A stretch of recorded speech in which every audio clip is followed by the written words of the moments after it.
Hey look, it's that actor doing the same thing again. Welcome to Watch Mojo UK, and today we'll be counting down our picks for the top 10 British actors who always play the same role. Before we begin, if you enjoy this video, please subscribe for more great content. For this list, we'll be looking at those British acting talents who have spent a decent chunk of their career playing remarkably similar roles, be it their affinity for good guys, bad guys, or just conveying familiar personality traits. And just to be clear, we are by no means saying that the people in this list are bad actors, there's just a clear pattern to the parts they play. Cue the deja vu. Number 10, Martin Freeman. Well, I kind of had this idea that we could... Ow!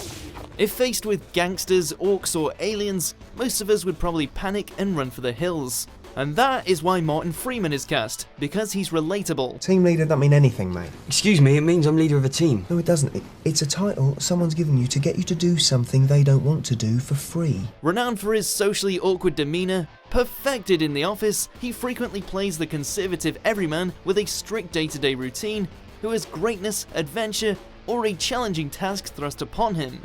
There's The Hobbit, The Hitchhiker's Guide to the Galaxy, Nativity, and even big TV roles like Sherlock and Fargo. This guy makes being a square look cool. Of course, it's, a tragedy. Number 9, Liam Neeson. Schindler's List, Nolan's Batman series, Star Wars, Neeson's done a little bit of everything.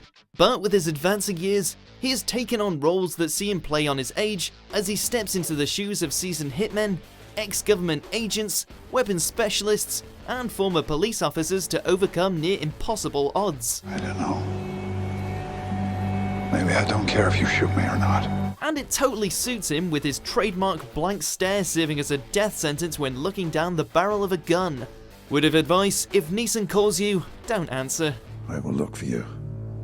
I will find you. And I will kill you. Number 8, Keira Knightley. She could not have bestowed her kindness on a more grateful subject. Regardless of what era she's in, Knightley's roles frequently see her perform as royalty or as a part of upper-class society. From a governor's daughter to a Russian princess, a duchess, or Jane Austen's beloved Elizabeth Bennet, she's a master of posh etiquette and style. And even when she isn't playing someone who's well off, she always comes across like she should be. They will see free men and freedom! But regardless of her silver spoon characters, off screen she's known as one of the coolest, most down-to-earth celebs around. But do you know you pout? Yeah. Number 7, Michael Caine. As a godfather of the British gangster movie, to say Caine's a typecast hoodlum is a bit of a given. You didn't have the guts to do it yourself, did you? You killed me! However, in a similar way to Neeson, Caine has embraced his increasing age by taking on a variety of wise old man roles, particularly in Christopher Nolan's films. We went looking for the stunts. But in 6 months, we never met anyone who traded with him. There's Alfred in Batman, John Cutter in The Prestige, NASA buff in John Brand in Interstellar, and Professor Stephen Miles in Inception. Come back to reality, Tom. Please.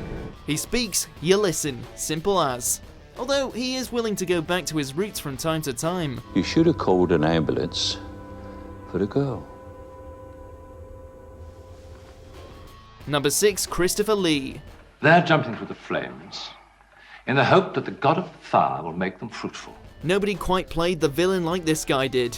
With Lee, it wasn't necessarily about over-the-top dramatics or even sophisticated dialogue. He could send shivers down your spine with a mere look, and not many people can do that.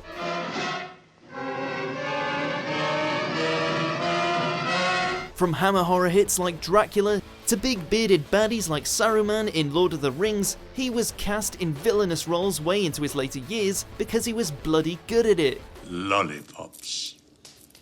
What we called cavities on a stick.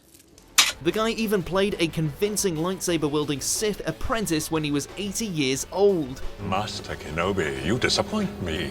Number 5, Sean Bean. We all know the score, Sean Bean dies in everything. It even triggered the hashtag Don't Kill Sean Bean a while back. But he's not just made it into this list for dying. He usually plays similar roles before he snuffs it, and they reach to either end of the spectrum.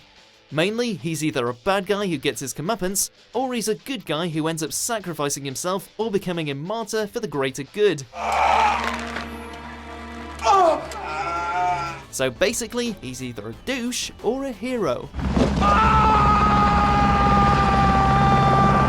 Number 4, Colin Firth. Stop calling me that. I'm not going to call you anything else. Then we shan't speak. The word gentleman comes to mind here, or maybe tough. Either way, Firth plays it well, and usually with uncanny similarity. It seems that whatever the role, be it writer, professor or banker, Firth manages to exhibit his unique brand of sophisticated charm and social awkwardness. Oh God, she's in. Right, and now she'll think I'm a total spaz if I don't go in too. And he's almost always one of the main love interests, sometimes serving as a stark comparison to someone slightly less, should we say, highbrow. Even his version of a dangerous super spy has uncouth elegance. I mean, look. Number 3, Jason Statham. Although his early acting roles painted him as a bit of a geezer, it didn't take long for Statham to become an action hero, with most of his films in the noughties seeing him play either an expert martial artist or just a plain badass, performing his own stunts along the way. Of course, it helps that Statham can handle himself in real life, studying martial arts from a young age. If you see him on a movie poster, chances are he's gonna go against the odds with a gun in his hand. Number 2, Helena Bonham Carter. Seems a downright shame. Shame. Seems an awful waste. You can't talk about her without mentioning the weird world of Tim Burton and all of the zany characters that go with it. Carter has played plenty of Burton's characters, from the beach ball-headed Red Queen to the demon barber's accomplice Mrs. Lovett, and she always manages to do it with spades of wackiness and a unique peculiarity. Now, the girl who lives here used to be a charming, lovely girl. She's lost faith in herself. If she's not playing the crazy creation of Burton's, she's likely looking for equally eccentric roles elsewhere. Number 1, Hugh Grant. I should have done this years ago. Done what? This. Ever watched a film with Hugh Grant in it and questioned whether you'd seen it before? That's probably because Grant plays almost the exact same role in every one of his films. Becoming almost a staple in any British rom-com, at least in the noughties, he's known for his charisma, mumbling and awkward arm flailing in equal measure. And of course for being a major love interest. How are you feeling? Cool. Powerful. If you want a guy who's effortlessly charming, affably useless, and infinitely likable, call Grant. When well are you talking like that? Shut up, asshole. I had enough of yous. I said shut up. Get out of here. All you British all the same. Do you agree with our picks? Check out these other great clips from Watch Mojo UK and subscribe for more great content.